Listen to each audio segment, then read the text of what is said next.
Dando continuidade à leitura do livro de Jiddu Krishnamurti, A Dissolução do Ego.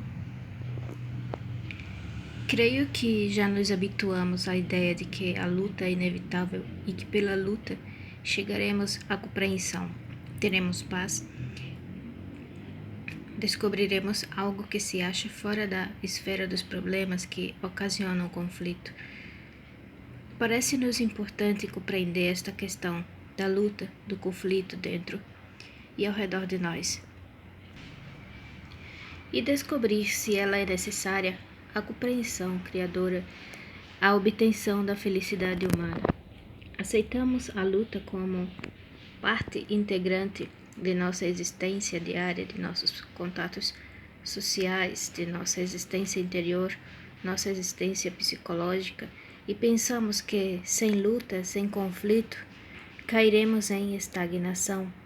Há o medo da estagnação, o medo do ser nada, de nos destruirmos, se não fizermos esforços, se não lutarmos em prol de um objetivo, um alvo, um fim. Pensamos que sem luta, sem intenso esforço interior, nunca atingiremos a felicidade suprema. Por isso aceitamos a luta como parte da vida e pensamos que pela luta levaremos a efeito uma transformação fundamental em nós mesmos. Nesta manhã vamos averiguar, se possível, se a luta é necessária, se o conflito contribui para a compreensão, para o esclarecimento e a felicidade do homem. Vemos que a luta é necessária em certos sentidos, em certos níveis. A luta com a natureza, a luta para a solução de problemas objetivos. Em certos níveis da existência parece necessária a luta, mas transportamos esta luta para o terreno psicológico, onde ela se torna esforço de aquisição do eu, para subsistir, para sobreviver. E é aí que devemos averiguar se a luta contribui para a nossa felicidade, para o bem-estar da humanidade, para a criação de uma sociedade pacífica. Esse conflito nas relações é um problema complexo, não acham? Temo-lo aceitado através dos séculos como inevitável e, consequentemente, é muito difícil examinar toda a questão de maneira nova, penetrá-la a fundo e descobrir sua inteira significação. Tentemos hoje verificar, se possível, até que ponto a luta é justificável. Se é necessário que a luta psicológica cesse para que possamos alcançar as profundezas do coração humano. Porque lutamos psicologicamente e interiormente? Lutamos com o fim de nos adaptarmos a um padrão de ação? Lutamos para expressar certos sentimentos, ou porque temos um problema que, pela luta, esperamos resolver. Lutamos para alcançar uma continuidade, uma subsistência do eu como entidade. Pois bem, esta luta para nos adaptarmos, sobrevivermos, se expressa na crença do ideal, não é verdade? Projetamos, entre aspas, o ideal e lutamos por adaptar-nos, ajustar-nos a ele, na esperança de que, por meio desse conflito, desse ajustamento, nos tornemos melhores, mais felizes, mais benevolentes, etc. Isto é, criamos um padrão de ação, impelidos pelo desejo de alcançarmos certo resultado, e formamos assim o hábito de luta, da luta constante psicológica ou interior entre as várias camadas da nossa consciência. Lutamos com problemas, tanto pessoais como coletivos. Visto que temos problemas, examinamo-los, analisamo-los, estudamo-los o mais profundamente possível, esperando por essa maneira resolvê-lo. Lutamos com as frivolidades da nossa mente, com o fim de bani-las, pô-las de parte e passar além. Nossa vida é uma série de conflitos intermináveis. Estamos sempre inquirindo, sempre lutando por descobrir algo. Começamos com o intuito de descobrir, mas gradualmente firmamos o hábito de um determinado padrão de ação. Ou se estamos mais profundamente interessados, pensamos que pela luta seremos criadores, que é necessário passarmos por este processo de conflito para conseguir uma certa paz de espírito. Tudo isso é nossa vida, o padrão muito conhecido de nossa existência cotidiana. E não precisamos entrar em mais pormenores a este respeito. Pois bem, desejo averiguar se a luta é necessária, se a luta pode produzir a transformação radical que é tão essencial. Quando temos um problema psicológico, um problema de relação, por que lutamos para resolvê-lo? Pode tal problema ser resolvido mediante luta, mediante conflito? Só lutamos com um problema quando desejamos determinado resultado, uma solução para o problema.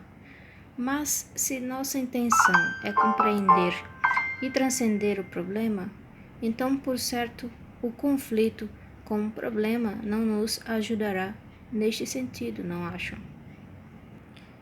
Só podemos compreender o problema quando somos capazes de observá-lo, sem condenação, nem justificação, sem nenhum desejo de achar uma solução para fora dele.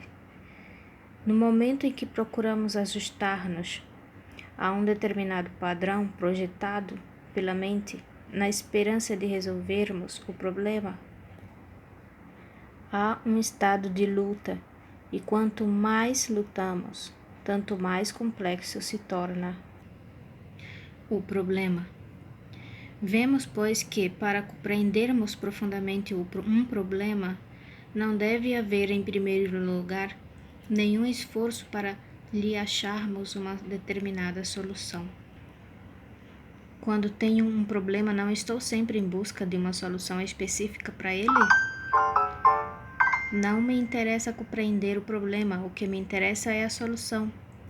E por isso se estabelece o conflito. Se ao contrário desejo compreender realmente o problema, preciso conhecer todo o seu conteúdo, o que só é possível quando não me estou identificando com determinada solução, quando não estou julgando, quando não estou condenando, quando perfeitamente lúcida, a mente está tranquila e é só então que o problema se resolve. E não quando ocorre luta para achar-lhe a solução.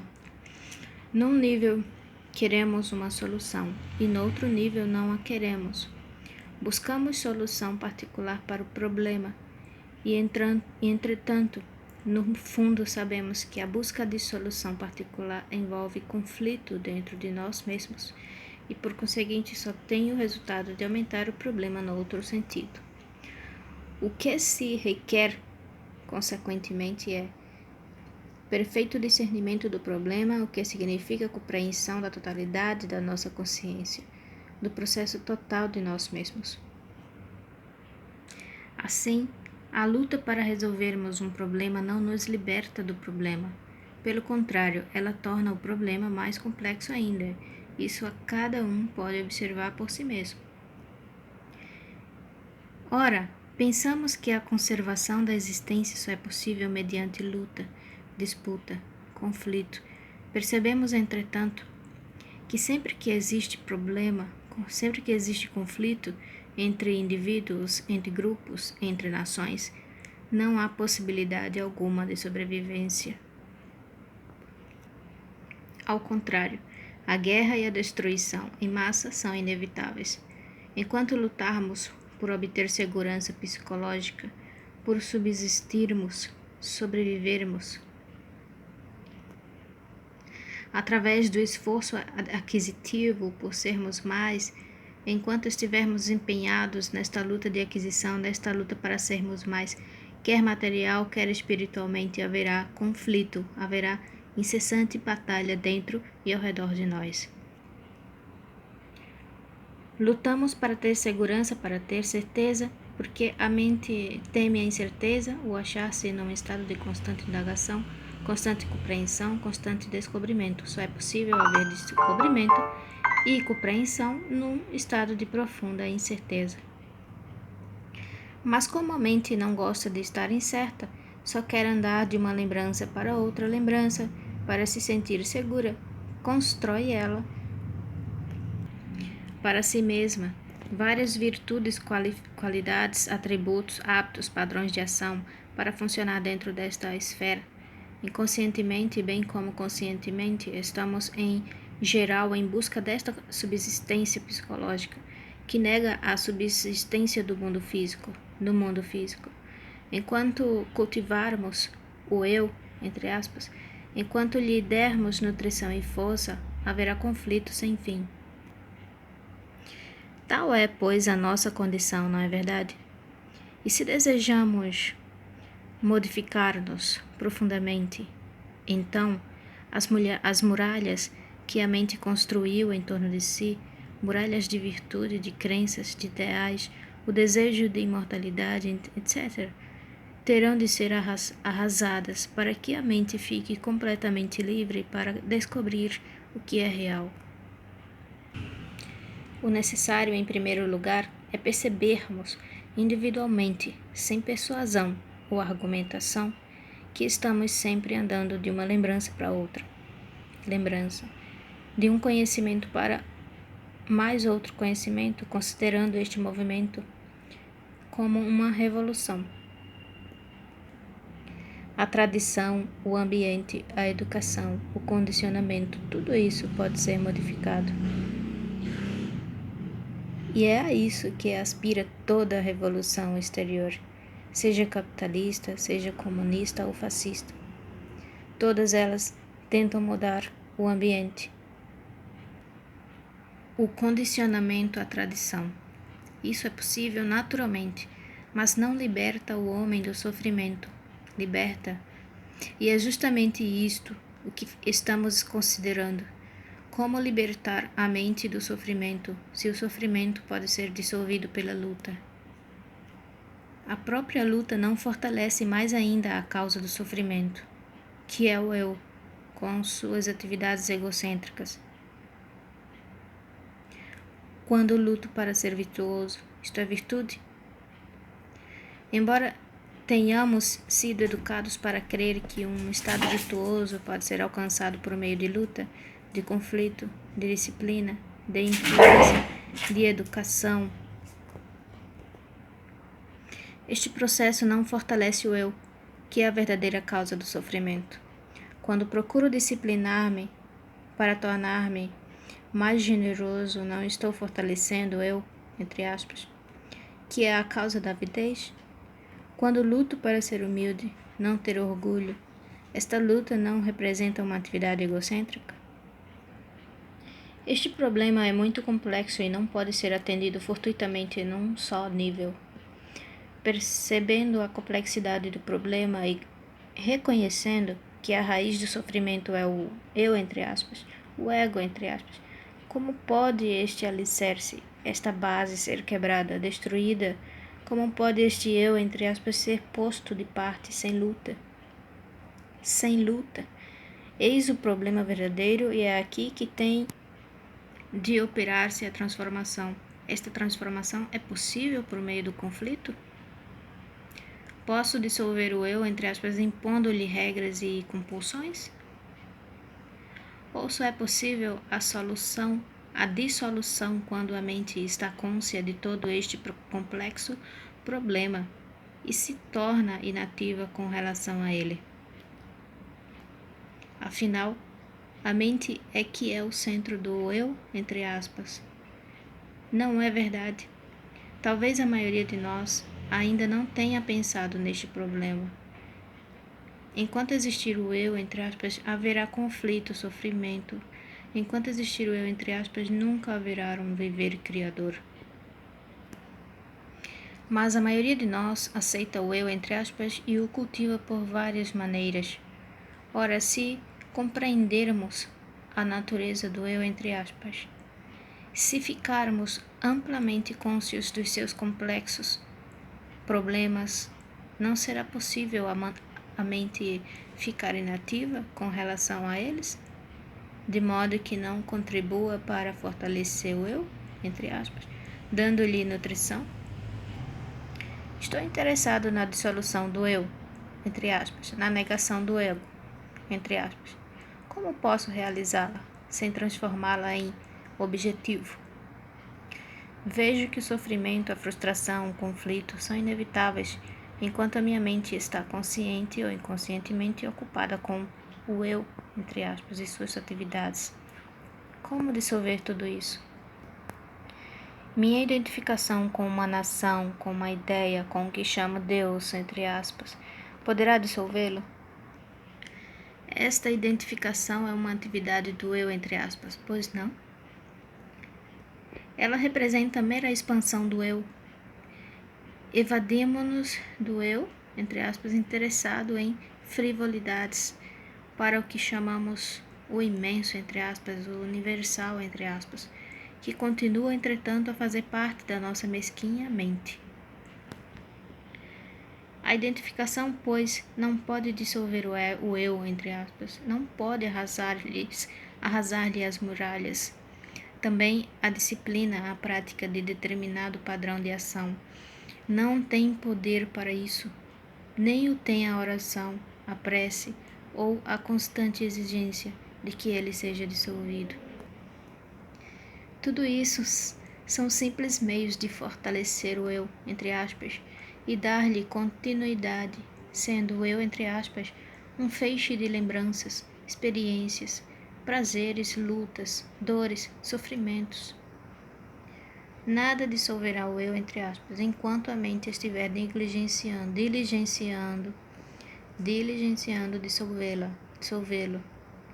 Uma vez que a mente é incapaz de arrasar as barreiras, as muralhas que ela própria criou.